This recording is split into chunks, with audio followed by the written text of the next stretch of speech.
fokus pada satu benda, aku buat dosa, aku minta ampun Allah, dia akan memberi maklumat kepada sel saraf-saraf mata ni, mata akan mengeluarkan air mata. Itu baru nampak dia punya natijah dia. Dia punya kesan dia. Sudah sains lah macam mana air mata dia boleh keluar. Semuanya berpunca daripada sini. Switch dia kat sini. Jangan tahu tekan switch pula lah.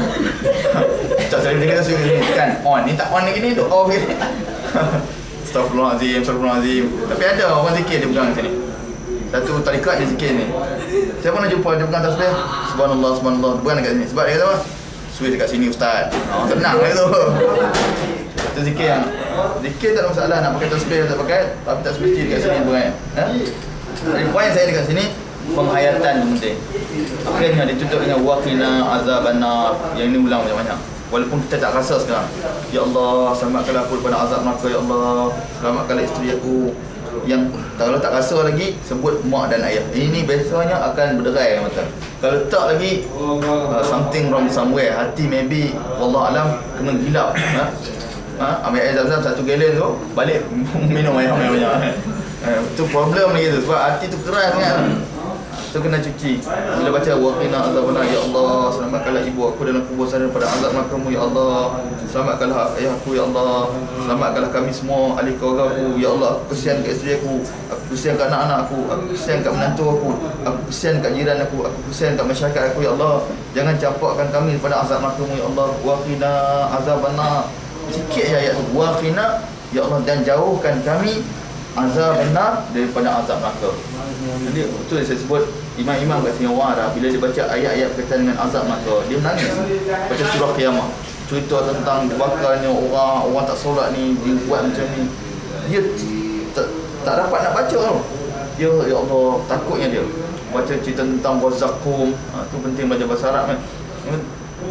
Yang menghancur leburkan perut. Jadi benda-benda macam tu dia akan bila ada penghayatan, dia melahirkan rasa perasaan tu. Di sanalah baru dia akan dapat mencapai nikmat beribadah. Kalau tidak, maaf saya sebut, dia hanya habis tawaf, orang tanya, hang berapa kali umrah? Aku dah 5 kali, hang berapa kali? 2 kali. Hang 2 kali, aku 5 kali. Confirm aku menang. Kau menang buat umrah yalah. Menang juga tak tentu lagi. Tapi kita pandang umrah banyak ni bagus, benar cara dia bagus. Tapi kalau sekadar nak bangga-bangga dengan orang, masalah pergi umrah mana-mana, program travel mana, biasa orang akan sebut, dia akan salah makan, dia tanya, hang dah berapa umrah? Tak tahu berapa kali umrah. Aku tak banyak, baru 10 kali. Cik dengan bangga kan. Hang berapa? Aku sekali. Hang ni malas kan. Jadi bila perasaan-perasaan macam tu, bila berlawan buat umrah ni, bagus kalau kena cara dia, tapi kalau tak bagus boleh merosakkan bila silap kaedah dia. Tuan-tuan Allah Taala, saya akan akhirkan sikit lagi. Saya tekankan kat sini, kalau tak ingat banyak pun, yang ini pun cukup lah saya rasa. Baca masa tawaf sunat ke tawaf umrah lagi, dekat Rabbana atina fid dunya hasanah wa fil akhirati hasanah wa qina azabannar, baca banyak-banyak kali. Ya Allah, selamatkanlah aku daripada azab neraka-Mu, ya Allah. Selamatkanlah aku daripada isteriku, anak-anak aku, suami keluarga aku daripada azab neraka-Mu, ya Allah. Bayangkan azab neraka Tuhan yang Nabi sebut, disebut dalam hadis bahawa bapa saudara Nabi yang bernama Abu Talib itu yang Nabi sangat sayang, tetapi tidak mati dalam keadaan beriman. Nabi kata seringan-ringan azab bapa saudara dia kena diletakkan bara api di tapak kakinya, menggelegak otak dia. Letak bara api dekat tapak kaki bapa saudara Nabi yang bernama Abu Talib, menggelegak otak dia. Jadi kalau kita bayangkan, kalau Tuhan bakar kita dengan api yang tengah besar, entahlah macam mana keadaan kita. Dan tuan-tuan mati oleh Allah SWT. Rasa itu apa yang disebut yang saya nak nyatakan di sini tentang penghayatan, serta kaitan dia dengan merasakan kita ini berdosa. Nak kait balik dengan Nabi SAW, Nabi Muhammad SAW adalah insan yang selamat daripada dosa, maksum, terpelihara. Walau macam mana pun baginda menunjukkan pada umatnya, baginda sentiasa bertaubat, memohon keampunan pada Allah Subhanahu Wa Taala. Jadi tuan-tuan, sebelum saya akhir, saya nak cerita sikit tentang jenis-jenis dosa secara ringkas untuk perhatian kita sebelum kita akhir kuliah Tengok kuliah kita ni tarikan banyak kan. Sebelum tu saya baca ayat Allah SWT kaitan dengan apa yang saya sebutkan tadi. Nabi kata dia bertobat berdoa mohon keampunan pada Allah SWT 70 kali semalam, dan satu riwayat kata 100. Ulama Ibnu Khudamah kata walizalika akramahu Allah Taala, sebab itulah Allah SWT, sebab Nabi taubat 100 kali, 70 kali sehari semalam tadi, sebab itulah Allah Taala sebut dalam ayat. Allah kata liyaghfira lakallahu ma taqaddama min dzambika wa ma ta'akhkhar. Allah SWT mengampunkan dosa Nabi, Allah memuliakan Nabi dengan mengampunkan dosa baginda yang terdahulu dan yang akan datang. Itu specialnya Nabi. Kita pun boleh dapat dengan syarat kita usaha sungguh dan kita buat ibadat-ibadat. Antaranya puasa pada hari apa tuan-tuan yang dapat pahala macam ni? Ada satu puasa dalam agama kita pada hari tertentu, satu hari je. Tapi orang yang haji tak dapat puasa. InsyaAllah. Puasa hari Arafah. Pahala dia dapat macam mana? Dihapuskan dosa yang sebelumnya dan akan datang. Ada pandangan mengatakan itu. Ada hadis Nabi SAW. Ada puasa hari Ashura. Puasa hari Ashura. Puasa sama ada puasa 9 dan 10 ataupun 10 atau 11 ataupun 9, 10, 11. Jadi tuan-tuan minta Allah SWT wa mata fa amma ghairuhu fa kaifa yakunu haluh. Ulama ni kata kalau Nabi selamat macam tu, macam mana pula orang lain, dia kata. Kalau Nabi pun yang dah selamat daripada dosa, diampunkan oleh Allah SWT, dah confirm dah, masih lagi bersungguh untuk bertaubat, kita ni macam mana pula? Kita yang tak tentu lagi, buat relax, tak ada apa, biasa, tak ada rasa apa kan. Jadi masalah dekat situ. Wa fil hadis anna Rasulullah SAW wa huwa qala Allah Ta'ala wa huwa allazi yaqbalu taubata an ibadihi. Allah SWT ketahuilah bahawa Allah SWT akan menerima taubat apabila terkumpulnya syarat-syarat yang sepatutnya. Dan ya Allah kata dialah yang menerima taubat hamba-hambanya. Dan Nabi SAW menyebut, ini untuk perhatian kita. Narjul intibah, please attention please. Ini penting ni, macam mana flight. Ini satu petanda Nabi beritahu. Nabi kata anna Rasulullah SAW qala innallaha yaqbalu taubatal abdi ma lam yugharghir. Sesungguhnya Allah hanya terima taubat seorang itu selagi mana orang tu belum yugharghir. Yugharghir apa? Dia nazak. Dia bila dada naik apa-apa itu. Cuba kita bayang. Kalau Tuhan datang ketika tu saya sebut awal tadi, yang umur 63 tahun dah tentu dah rasa lah kan. Yang dapat 60, 65, 70 dah Tuhan dah bagi sampai sini. Umur yang 31 yang macam saya ni, jangan anggap umur boleh pergi sampai 63. Tak tentu lagi.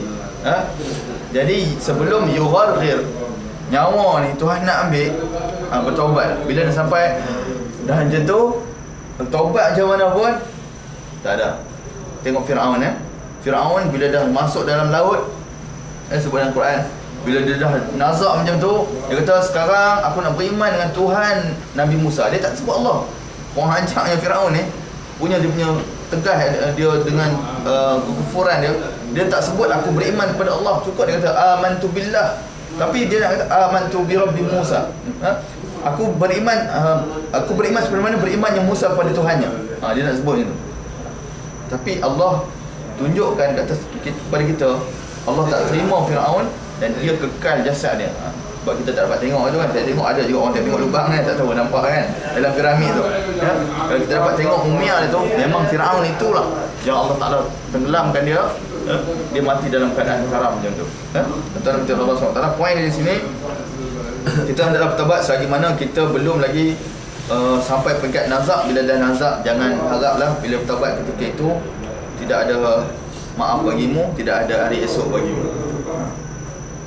Nak dapat benda ni, kalau nak tengok, rajin-rajin pergi hospital, ataupun bila orang time accident, berani-berani tengok. Kalau orang yang accident nak mati, cuba tengok dia. Kalau betul, bukan saja saya cari jalan tak, kalau tiba-tiba dapat tiba-tiba terjumpa ada peluang tengok orang nazak, orang dah nak mati. Saya pernah tengok juga, cuba tengok keadaan dia tu. Kerana itulah kita ajar talqin, sebagainya. Kalau dia tak dapat ketika itu dia masih lagi dalam keadaan kita tahu orang ni orang ahli maksiat, ketika itu memang dia takkan dapat taubat kepada Allah. Na'udzubillah min zalik, kita jauh dari perkara tersebut. Dan akhirnya tuan-tuan, sebenarnya saya janjikan tadi,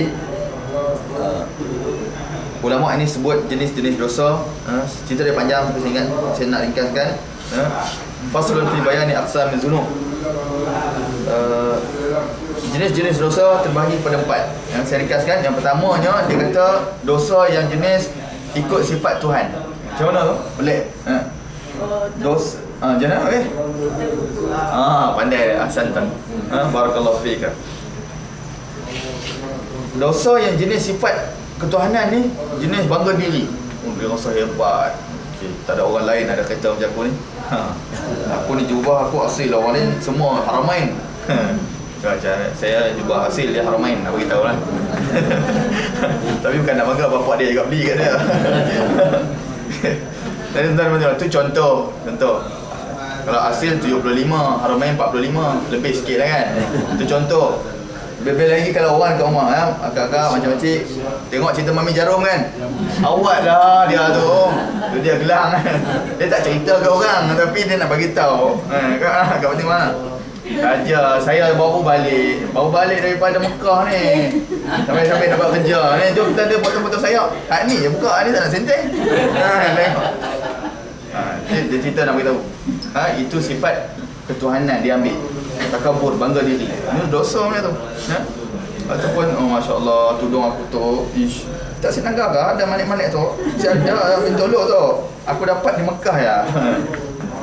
Dia bila bangga, datang pasal bangga, walaupun sikit, itu dia dosa ambil sifat Tuhan. Takabur. Tuhan tak salah. Sifat memang hak dia. Allah, antara nama Allah apa dia? Salah satu Asmaul Husna, Mutakabbir. Mutakabbir artinya Tuhan yang bersifat takabur. Betul bagi Allah, tak salah bagi Tuhan. Tapi hamba dia, bila hamba dia nak ambil, jadi salah.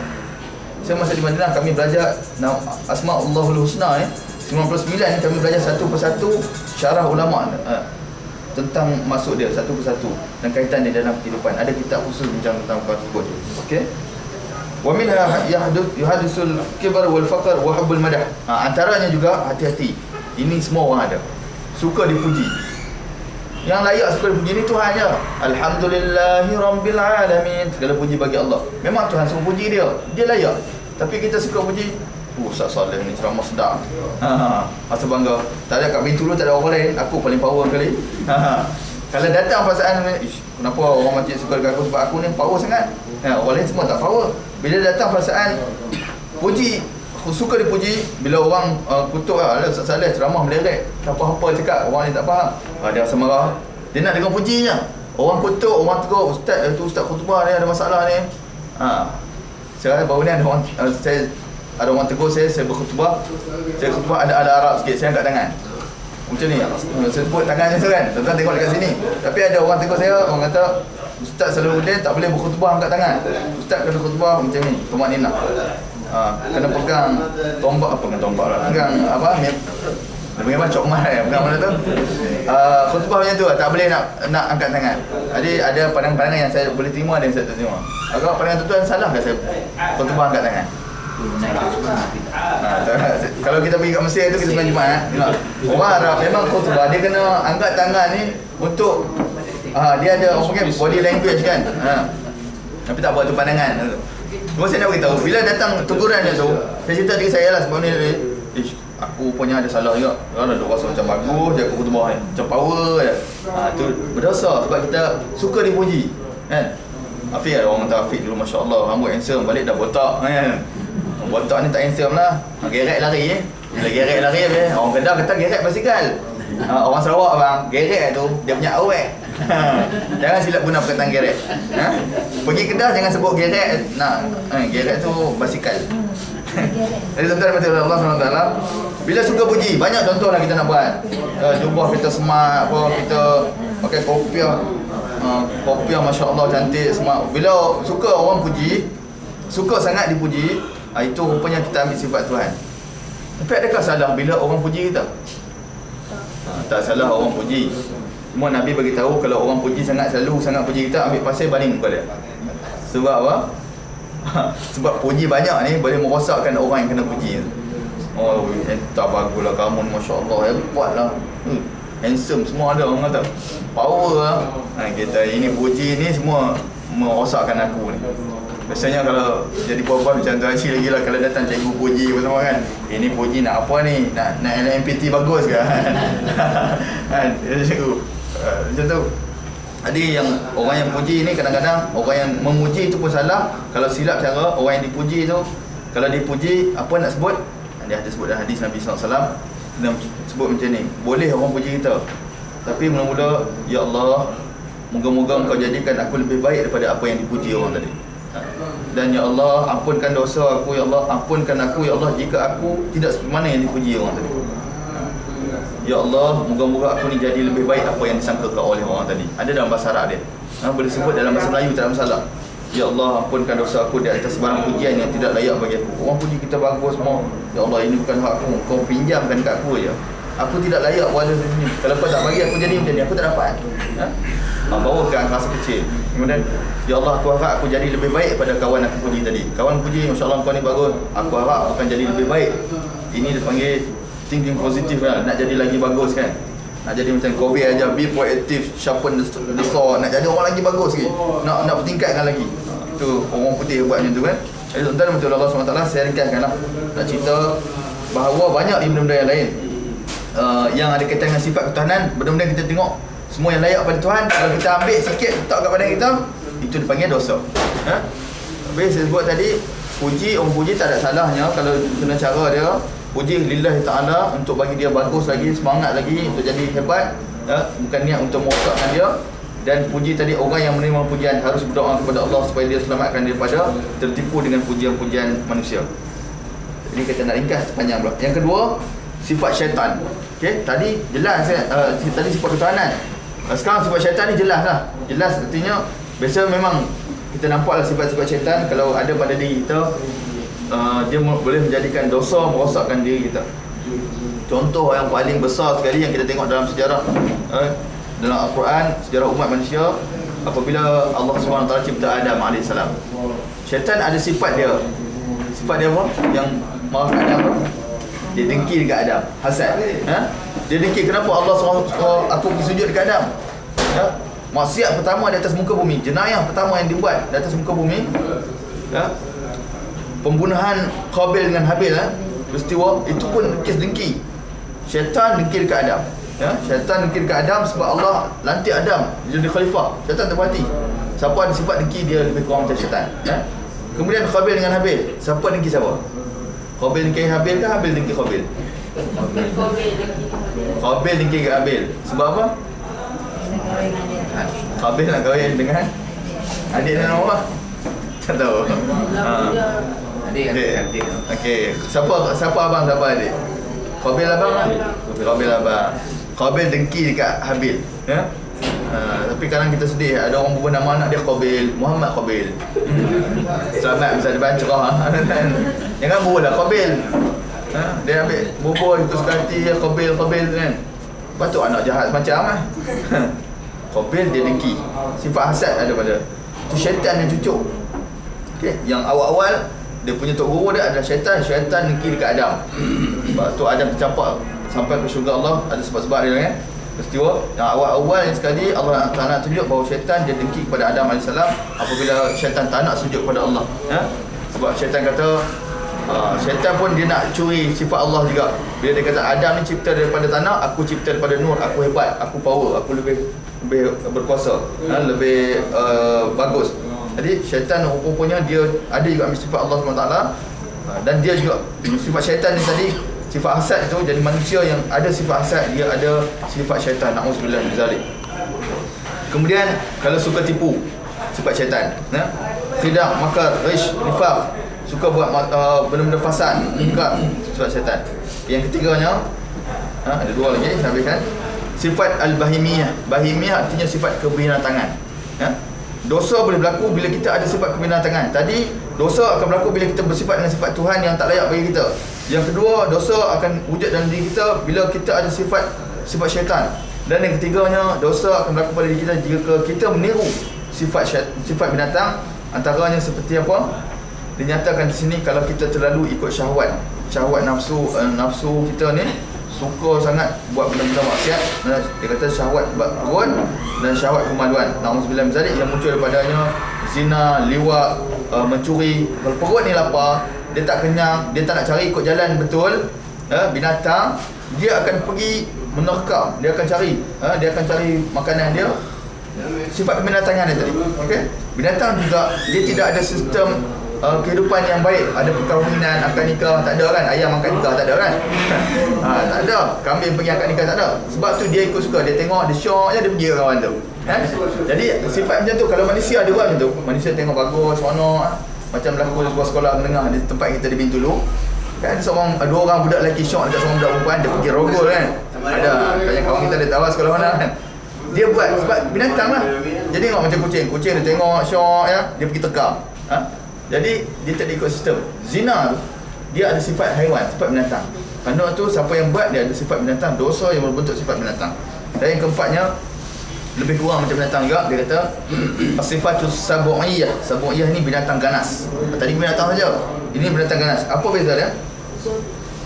Binatang ganas ni dia jenis macam rimau, dia nak tekam kambing. Dia artinya menindas, membunuh, merosakkan, vandalism kan. Vandalism tu jenis sifat, jenis merosakkan, jenis binatang ganas, binatang buat. Jadi saya simpulkan dia ada 4. Pertamanya sifat ketuhanan, keduanya sifat syaitan, ketiganya sifat binatang biasa, yang keempat binatang buat. Dosa-dosa manusia terbahagi kepada 4 jenis ni. Dan ada lagi pembahagian dosa, saya tak nak bincang kat sini, takut panjang. Sekadar itu ada pembahagian dosa kecil, dosa besar, dosa daripada hati, dosa daripada anggota tubuh badan, dosa mata, dosa telinga. Itu semua ulama bincang, panjang perbincangan dia. Saya tak ada masalah kalau tuan-tuan dengar, tapi saya kuliah ni tak boleh panjang-panjang sangat, takut dia jadi boring. Dia cukup sekadar ni sebagai pengisian kerohanian kita. Yang penting kita banyak beribadah di sini. Dan saya ucapkan banyak terima kasih dah di atas kesungguhan tuan-tuan perempuan yang sudi bersama dengan saya. Tidak boring untuk mendengar kuliah, walaupun selalu sangat dengar kat sini jumpa lagi Ustaz Saleh, Ustaz Afiq pula okey lah juga kan, Ustaz Ibrahim ke. Boleh insyaAllah yang kali kita pergi Ustaz Ibrahim pula suruh pergi depan ni. Dia tengah study buku bab Hajar Aswad. Nanti Ustaz Ibrahim bentang sikit bab Hajar Aswad kat kita. InsyaAllah saya tercukup sekadar itu. Sekali yang baik kepada Allah, iman saya sendiri. Dan kedatangan kita ini kita syukurlah kerana hanya insan-insan terpilih saja. Datang kuliah ni bukan orang paksa kan, datang sendiri, betul tak? Datang sendiri, kita tak paksa pun. Orang yang datang ni dengan kerelaan sendiri tu pahala besar sisi Allah SWT. Hanya hati-hati yang tergerak saja berada di sini. Maksudnya hati yang tidak tergerak, dia tidak berada di sini. Jadi kita kena syukur kepada Allah. Dan setiap benda baik itu kita berada dalam kumpulan tersebut, ketahuilah bahawa kita ni sedang Allah perhati dan Tuhan pilih kita. Bila ada buat benda baik, Tuhan pilih kita masuk kumpulan tu, syukur, doa banyak-banyak biar kita sentiasa dalam kumpulan tersebut. Kalau tidak, kita akan berada dalam kumpulan yang tidak berada dalam kumpulan yang baik. Semuanya itu bergantung pada hati. Datang umrah sama, bayar RM1,500 semua sama kan, makan semua sama, tapi hati itu dia akan jadi beza-beza, ibadat tu jadi beza-beza, bergantung balik kepada ini Swiss dia kat sini. Pakat-pakat tekan Swiss kat sini. Tengok macam mana, duduk di kawasan mana, di bahagian mana, adakah line kita clear, anda di wilayah mana, Selcom ke, broadband ke, ataupun Al-Jawal. Kita di line Al-Jawal, bukan Itisalat. Ada lagi Itisalat, tak masalah. Itisalat tu tinggal dekat Mesir lah, duduk dengan Fir'aun. Okey, insyaAllah saya rasa cukup sekadar itu. Moga-moga Allah Ta'ala merahmati pertemuan kita ini. Untuk makluman, saya dimaklumkan bahawa kalau ikut cakap Jarik semalam, hari ini cancel, dia akan tunda besok, Hudaybiyah. Tapi hari ini sebelum saya akhir nak minta kebersetujuan pada jemaah lah dengan Taif. Kira majoriti lah sekarang ni. Kalau kita tak setuju pergi Taif, kita beritahu awal, kita cancel, kita tak payah fikir lagi Pak Taif. Duit tu nanti kita bincang macam mana, kita akan bagi balik dan sebagainya. Mungkin kita buat urusan lain. Sebab kita tak nak panjang kita kumpul ni lah. Taif belum kita bayar kan? Taif belum lagi. Untuk Hudaybiyah. Kalau masih lagi nak pergi Hudaybiyah besok, kita kalau jadi kata pergi, kita akan pergilah. Tapi kalau tuan-tuan perempuan semua kata sepakat tak nak pergi, kita tak payah pergi. Hudaybiyah boleh. Boleh orang ni. Satu lagi boleh memahami. Okey, Hudaybiyah insya-Allah kalau dia cakap tak ada perubahan apalah. Yang dia janji besok 7 pagi. Saya minta maaf Mak. pagi tadi ada Tuan Haji Syarat. Besok. Tuan Haji Syarat dia pakai ke ihram dah. Kesian tu. Saya sedih sungguh lah. Semua maklumat sampai kan. Dia tahu sebelum kita sama berjalan. Tuan Syarat kata Haji Ahmad. Setiap pasti ada seorang datang turun. Saya tengah makan. Siap sama jalan kita. Dia pakai. Ustaz pukul 7 pagi ke? Lepas tu saya tunggu kat sini. Siapa datang, saya beritahu. Tak ID lah. Ya, kita pun minta maaf. Tak ada notis sebagainya. Jadi pun saya panggil tadi. Rupanya dia serang sibuk menguruskan orang pergi airport kan. Tak apalah, kita saling memaafkan lah. Kita minta jemaah kita boleh kot memaafkan lah. Apa yang kurang tu biarlah, buat macam mana. Kita latih diri kita jadi manusia yang saya baca dalam hadis dan Quran itu dalam bahas tu, wal afina 'anil nas, sentiasa memaafkan orang. Walaupun barangkali kita rasa kita rugi duit banyak, tapi insya-Allah kita dapat pahala besar kali ganda. Saya rasa 1,000 dekat masjid ni nak banding dengan 6,500 tu kecil sangat. Bukan saya kata nak ajar tuan-tuan tak apalah rugi tu. Tapi dunia tu kita rugilah, akhirat tu kita harap kita dapat pahala.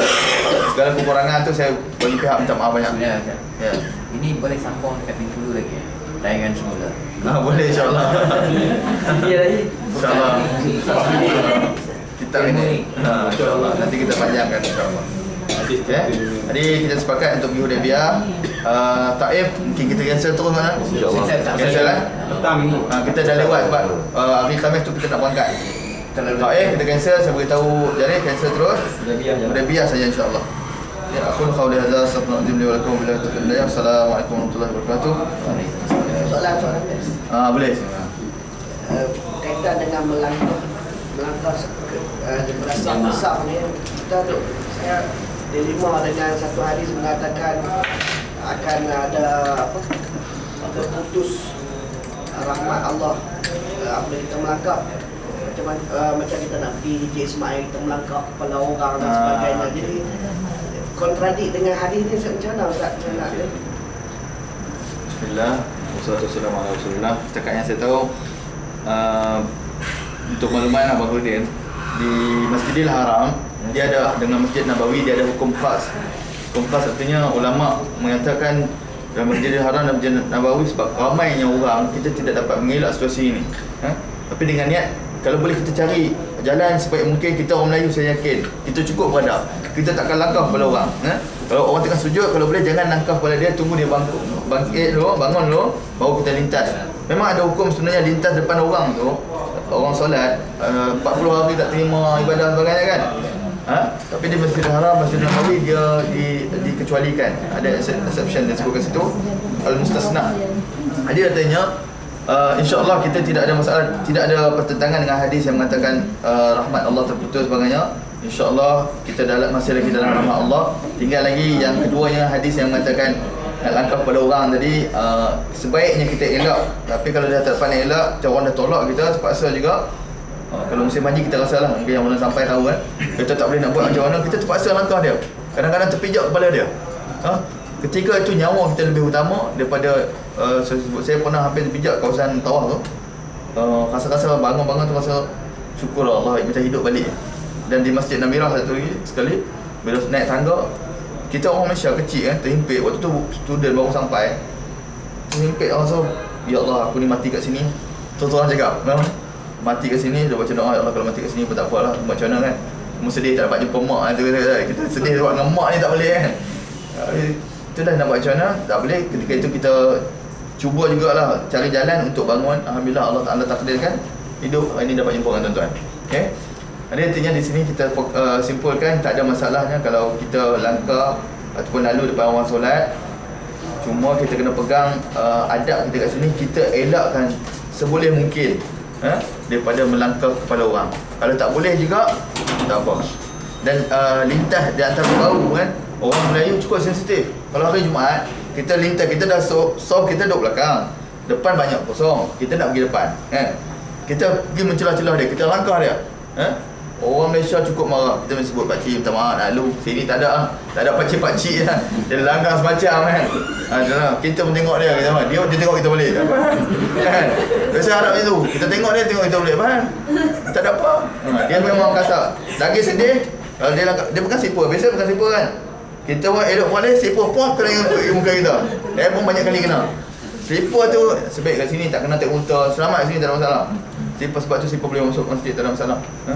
Kadang-kadang siput kena atas kepala kita duduk angkut. Tangan dia sebelah kita, tangan sebelah kiri kita pegang siput. Kena siput. Banyak kali je tu. Kenapa? Selamat, tak apa lah.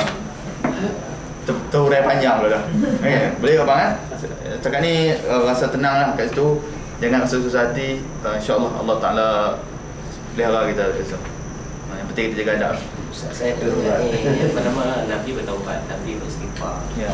Sebanyak 70 kali ke 100 kali. Adakah khususan dia punya? Dan masa bila Ustaz? Adakah yang orang cakap pagi, petang? Ya. Ini pun salah satu soalan yang bagus. Banyak orang keliru, orang tanya soalan macam mana Ustaz istighfar yang masukkan tu sebut astagfirullahaladzim sampai 70 kali ke kan? Time dia. Jadi di sana setakat yang saya tahu, wallah alam, tidak ada penerangan yang terperinci tentang perkara tersebut di dalam hadis. Dinyatakan secara umum Nabi bertaubat 70 kali sehari semalam ataupun 100 kali sehari semalam. Ada orang kata dengan membaca istighfar 70 kali. Ada orang kata 100 kali baca. Ada orang sebut time tu ada masa-masa dia, macam pagi, lepas tu ada waktu lain. Jadi benda ni sebabkan tidak ada perincian tentang perkara tersebut, dia umum. Jadi kalau kita nak ambil pandangan, kita beristighfar dengan baca astagfirullahaladzim 70 kali pun boleh, 1 kali pun boleh. Tidak mengira waktu pagi, waktu petang dan sebagainya. Waktu bila kita dapat, kita bacalah istighfar dengan syarat. Ini kena faham.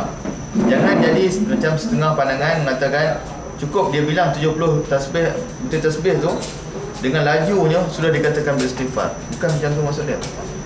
Dia baca astagfirullahalazim. Kita lahirkan perasaan kita. Astagfirullahalazim, astagfirullahalazim. Dan baca bahasa Arab tu, hati ni ingat dalam bahasa Melayu. Kena ingat, ya Allah, aku mohon ampun ya Allah, aku mohon ampun ya Allah, aku mohon ampun ya Allah, ataupun ya Allah, ampunkan dosaku, ampunkan dosaku. Hati ni berkata-kata. Ya. Kemudian dah sudah masa dalam agama kita ni ada dinyatakan waktu-waktu yang mustajab. Ada time dia. Kalau hari Jumaat, kalau orang kata kalau nak baca doa antara dua khutbah kan. Dan satu lagi yang orang Melayu jarang tahu, ini saya baca ada hadis sahih. Pernah saya baca juga di masjid hadis ni. Nabi bagi tahu di hujung hari Jumaat nak masuk maghrib lepas asar. Kalau saya tengok di Masjidil Haram, di Masjid Nabawi yang saya belajar dulu, saya heran hari Jumaat kenapa ramai orang menyobok di sudut-sudut. Mereka akan baca doa dan menangis tergesa-gesa. Bila saya baca rupanya ada waktu lepas Jumaat tu, hari Jumaat, hari Jumaat sebelum maghrib lepas asar, ketika itu adalah waktu sangat mustajab. Kalau kita ni adalah manusia yang lemah untuk bangun tengah malam, tak semua manusia sama. Ada orang diberikan kekuatan oleh Allah untuk boleh bangun tahajud tengah malam. Ada orang cukup susah nak dapat bangun tengah malam. Nak tahajud cukup susah. Jadi ambillah masa yang siang ni dia boleh, macam lepas asar tadi, dia duduk di situ, dia beristighfar, ambil waktu mustajab tersebut, berdoa kepada Allah, minta ampun kepada Allah SWT. Ataupun Nabi bagi tahu setiap hari sehari semalam ada waktu, satu time yang sangat mustajab doa. Ini untung bagi orang yang dapat bangun tengah malam tahajud. Sebut ya ayyuhal muzammil qumil laila illa qalila. Wahai orang yang semut, bangunlah, bangun berdoa kepada Allah, menunaikan solat malam, separuh malam ataupun 1/3 daripadanya. Ada nyatakan time dia apabila lepas tengah malam. Tengok waktu dekat mana. Macam kita ni waktu malam kita pendek. Waktu malam kita pendek. Mula katakan mula pukul 7, 8, 9, 10, 11, 12, 1, 2, 3, 4. Okey, 9 jam. Okey. Dia lepas maghrib kita mungkin boleh ambil. Tak semestinya lepas pukul 12. Sebab tu Nabi SAW lepas isyak Nabi terus tidur. Nabi bangun, bangun kali dalam pukul 10, pukul 11 dah dikira tengah malam. Ikut time. Tapi kalau di Malaysia, waktu kita dah biasa kan, 12 tengah malam ke atas. Bangun di tengah malam, ataupun kalau tak dapat sangat kita solat subuh, bangun subuh, sebelum solat subuh tu dalam 10 minit, 20 minit kita dapat solat tahajud 2 rakaat dan dapat solat sunat 2 rakaat sebelum subuh. Di situ cukup baik untuk kita memohon taubat kepada Allah Subhanahu Wa Taala. Itu masa-masa yang saya boleh bagi tahu lah. Jadi saya simpulkan di sini, kita boleh beristighfar dengan cara kita cakap astagfirullahalazim, dan di hati tu kena lintaskan dengan peringatan, bacalah istighfar itu dengan perlahan-lahan. Jangan berfahaman istighfar itu membilang biji tasbih itu 70 atau 100 kali dengan laju sudah cukup. Itu tidak mencapai kehendak Nabi SAW. Dan carilah waktu-waktu yang mustajab yang boleh kita rasa kita mampu untuk buat waktu tersebut. Serta diingatkan juga bahawa istighfar ini perlu dilahirkan daripada hati yang dalam untuk mendapatkan masa sungguh-sungguh kita bertaubat kepada Allah Subhanahu Wa Taala. Ataupun last kali saya beritahu, at least paling kurang kalau tak dapat pun sebelum kita melelapkan mata waktu malam, dan nak tidur letak kepala dekat bantal tu, sambil-sambil muhasabah diri, istighfar, sambil istighfar tu. Jangan sekali pun turun padam kan. Dapat 35 okey dah kan. Astagfirullahalazim, astagfirullahalazim. Masuk yang ke 35 tu dah padam dah abang aku. Isteri dia tengok, isteri pula sambung. Yang 35 ni sambung balik isteri kan. Saya abang pula bangun. Dah padam ni bini aku. Aku pula sambung. Saya ni kejut-kejut. Tu caralah kalau cari masa, insya-Allah boleh. Allah alam itu yang dapat. Agak-agak nampak kot yang mana boleh buat. Dia depend pada diri lah. Tak semua orang boleh bagi satu kaedah yang sama. Ada orang boleh bangun tengah malam, ada orang tak boleh bangun tengah malam.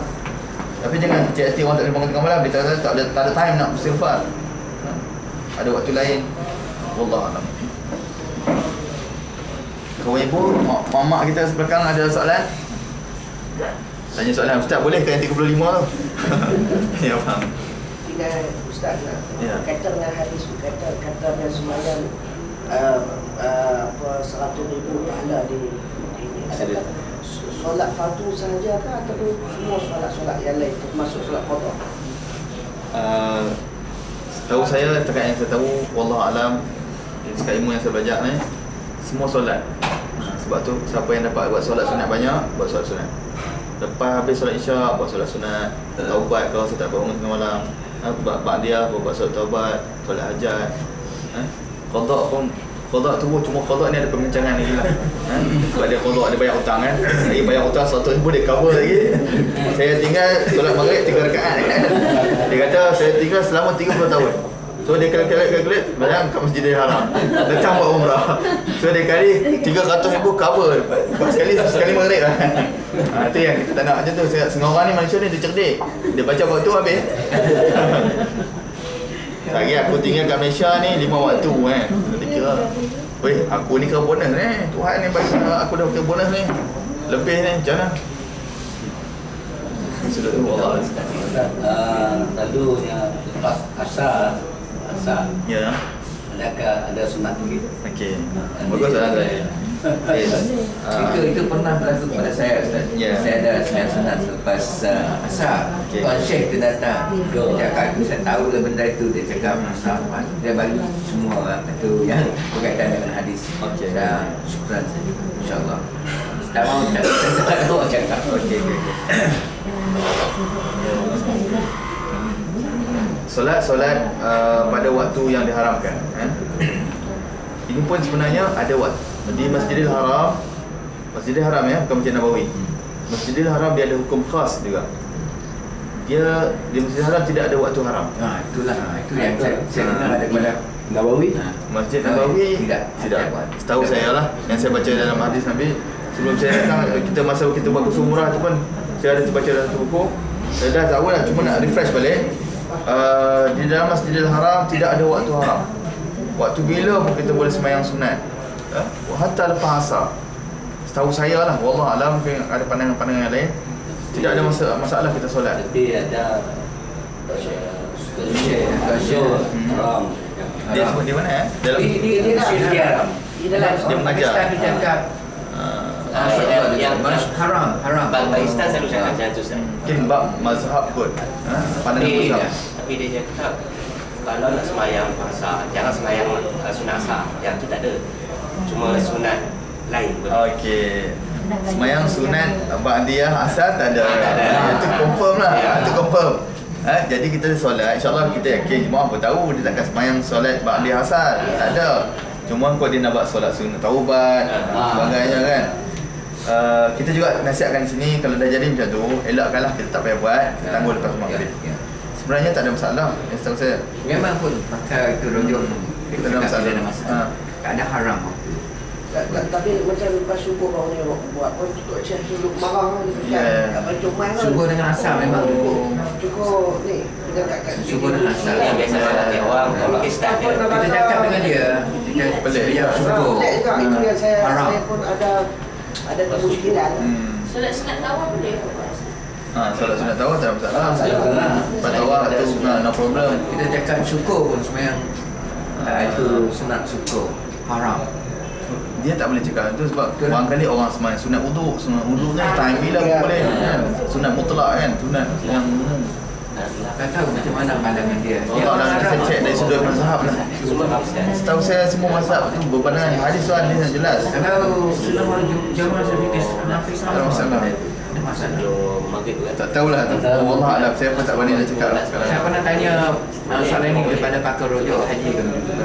InsyaAllah boleh. So, kalau tuan-tuan nak pegang dengan pandangan ni, insyaAllah selamat, tak ada masalah. Pandangan ni tak ada masalah. Tinggal lagi dia halang kita tu barangkali lah ada pandangan yang lain. Tak apalah, kita hormatlah dia. Bukan senang kalau dah masuk Ijaz Ismail tu kan, kalau kita nak semayang depan tu.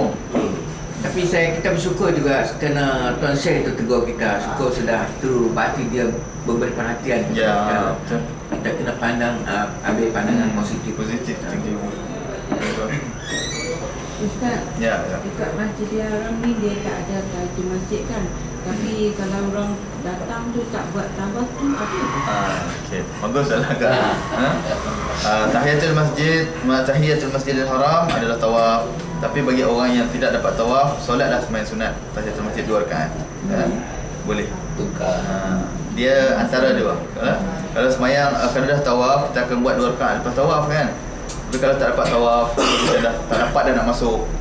Segi logik akal pun kita macam mana kita nak pergi ke dalam kalau dah penuh sangat, tak ada nak tawaf dan kita pun rasa kita tak mampu untuk tawaf, sembahyang sunat tahiyatul masjid seperti biasa. Itu jelas dari kalangan para ulama, tak ada masalah. Ya, mana lebih baiklah, lebih afdal. Okey. Lebih afdal di Masjidil Haram tawaf. Jangan Masjid Nabawi pergi tawaf lah. Buat Masjid Syakirin pun tawaf. Masjid Bintulu. Ada tak yang tempat air tu? Ada setengah orang kadang dia pegang tawaf ni sunat tahiyatul masjid ya. Dia pegang yang tu pergi mana-mana dia tawaf, masalah. Manusia ni macam-macam orang kita jumpa. Yang jenis akhlaniun dia panggil jenis akal, pakai akal semua. Ada pengecualian dia. Okey, ada soalan lain? Niat tu masuk masjid kan? Kalau di Masjid Haram di mana kawasan? Oh, Masjidil Haram. Okey. Dia panggil border dia. Hudud dia. Untuk makluman, untuk pandangan para ulama ni, sebenarnya Masjidil Haram ni kalau dia besar semana pun sampai ke Yaman pun Masjid Nabawi, dia kira Masjidil Haram juga Masjidil Nabawi juga. Tapi ada pandangan ulama sini menyebut bahawa tempat sa'i itu bukan masjid. Mas'al. Jadi kat situ kita tidak solat sunat tahiyatul masjid. Masuk ke dalam kawasan, kalau perhatikan yang beza dekat sini, kita akan nampak kawasan masjid tu. Bila nampak tempat berjalan kaki untuk sa'i tu, di situ bukan masjid lah. Bila dah masuk dalam tu baru dikira masjid. Dalam tu bukan masjid. Begitu juga kalau kita semayang di luar, dekat sahah, Arab ni sahah, dia punya kawasan lapang. Yang kawasan lapang tu kita buat semayang sunat tahiyatul masjid pula. Sampai kat luar tu kita pergi semayang, kat luar hitam tu pergi semayang tahiyatul masjid. Tak dapat 1,000 ke? Tak, itu ada qaul ulama, ada pandangan ulama kata dapat 1,000 walaupun kita semayang di hujung tanah haram. Tapi confirm kalau kita duduk dalam Masjidil Haram itu paling baik. Paling baik. Jangan kalau kita dah ada masa lagi sampai kat tempat sa'i kita semayang. Kalau kita dah tak ada masa, bila sampai dah lewat kat situ yang kita dapat, tak apalah. Kita doa moga-moga kita dapat. Kerana ada pandangan-pandangan. Itu banyak huraian dia. Dia lebih, kalau nak cerita kat sini boleh buat satu kuliah lain pula, perbincangan tentang pandangan-pandangan ulama. Itu bukan nak kata tahap tinggi, tidak lah. Takut dia jadi kita ni kacau bilau pandangan kita. Sebab saya tak suka cerita dekat tuan-tuan sekalian yang kita baru berkenalan tentang ilmu agama. Saya cerita terlalu detail, takut dia jadi serabut. Ustaz pasal pula banyak pandangan saya serabut nyok. Bukan apa serabut nyok. Saya pernah, kawan saya seorang doktor, belajar sama Kuliah Islam, keluar, kami ada kelas sains, kelas agama. yang jadi engineer. Bila balik saya sembang-sembang lah. Dia orang ni jenis suka juga kumpulan-kumpulan usrah ni. Sembang jenis engineer baik, doktor baik, yang jenis suka buang-buang kebaikan kat orang Islam ni. Bila sembang-sembang dia kata, Ustaz, dia kata Salahuddin, ni kenapa lah kalau dalam perbincangan hukum-hukum kita fiqah ni banyak sangat beza pandangan ni. Tak ada pandangan yang straight. Dia kata tengok kami, kalau engineer kami kalau ukur cukup kalau 3 cm, cukup 3 cm, mana boleh ulama beza pandangan. Dia 3.5, ini 3.5, hancur lah bangunan. Ataupun doktor kalau nak potong, nak bedah orang 3 cm, mesti 3 cm, mana boleh 3 suku kan. Kalau doktor ni beza pandangan ni jam lah. Ada hikmah dia. Kenapa keluasan Tuhan lagi? Sebab kita ni dalam dunia ni macam-macam jenis manusia. Ada orang Pakistan boleh buat macam ni, orang Malaysia tak boleh nak buat macam tu. Sebab tu Tuhan bagi ruang dalam Nabi ajar kita, walaupun sumber hukum fiqh tu daripada Nabi, tapi pecah banyak sebab meraihkan situasi umat manusia yang di atas bumi. Itu satu perbincangan yang lain, satu subjek pula kena ambil. Perbezaan pandangan ulama, ada berkhilaf dan sebagainya. Tapi saya beritahu ni secara umum lah untuk bab-bab perbezaan pandangan ni jangan satu hati, sebab dia diwujudkan kerana untuk memudahkan umat manusia. Semua yang salahnya kalau beza pandangan tu tak ada pun kaul ulama kata. Ulama tak sebut pun tiba-tiba dia kata ada pandangan ulama. Ada daripada Nabi SAW, sedangkan Nabi tak sebut. Contoh orang Syiah. Orang Syiah berpandangan bahawa lepas solat, kalau tengok kat Madinah kawasan kan, tengok sini kan, dia tak bagi salam macam kita kiri kanan. Dia bagi salam, tangan dia akan tepuk atas paha dia. Dia akan kata khana Jibril, Jibril kanak. Sebab apa? Nak silap turun wahyu pergi hantar dekat Nabi buat apa? Sepatutnya hantar kat Sayyidina Ali. Dia kata Jibril telah kianat kerana wahyu Allah tu sepatutnya turun dekat Sayyidina Ali. Dia kata bukan turun dekat Nabi Muhammad, tapi turun dekat Nabi Muhammad. Itu silap faham yang macam ini tidak ada beza pandangan ulama. Ini jelas ini mazhab yang sesat. Mana boleh dia kata Sayyidina Ali, dia mempertuhankan Sayyidina Ali. Ni Syiah yang paling teruk lah. Syiah yang paling jahat. Ya. Yang saya perasan ada yang tak buat dia. Syiah ni banyak kalau cerita mazhab ni macam-macam. Ada yang dekat dengan Ahli Sunnah, mungkin Syiah Zaidiyah. Mazhab Zaidiyah ni, yang ni dekat dengan Ahli Sunnah wal Jamaah. Manakala yang pergi dekat Nabi, kat makan Nabi, dia kata Assalamualaikum ya Nabi. Kemudian dekat pergi Abu Bakar, dia bergerak sikit dekat Abu Bakar, dia pergi caci Abu Bakar, dia hentam Abu Bakar. Dekat Umar, dia caci Umar. Pernah jadi peristiwa di Masjid Nabawi, Ayatullah Rafsanjani dia saya, dia turun. Ini jadi isu politik antarabangsa. Ketika itu Imam Masjid Nabawi namanya Imam Ali Huzaifi, ulama yang tua, dia baca khutbah lah selepas dia dapat maklumat yang orang Iran ni, dia sampai dekat makam Nabi, dia bagi salam dekat Abu Bakar dengan Umar, dia caci Umar dan caci Abu Bakar dan Umar. Benda tu sampai dekat Imam Ali Huzaifi ni. Masa khutbah Jumaat hari tu, dia ada teks tapi entah macam mana orang kata, diceritakan Imam malam dia mimpi sebagainya, ya. Dia bercakap secara irtijali, secara spontan, dia marah kepada golongan Syiah. Turun daripada mimbar tu, terus ditangkap. Kerajaan sini lah, macam cakap, dengar saya akan tangkap. Off record lah. Tapi yang ni masuk tak apa orang ni.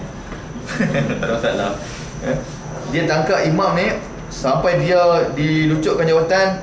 Sampai ketika tu saya baru sampai dekat Madinah.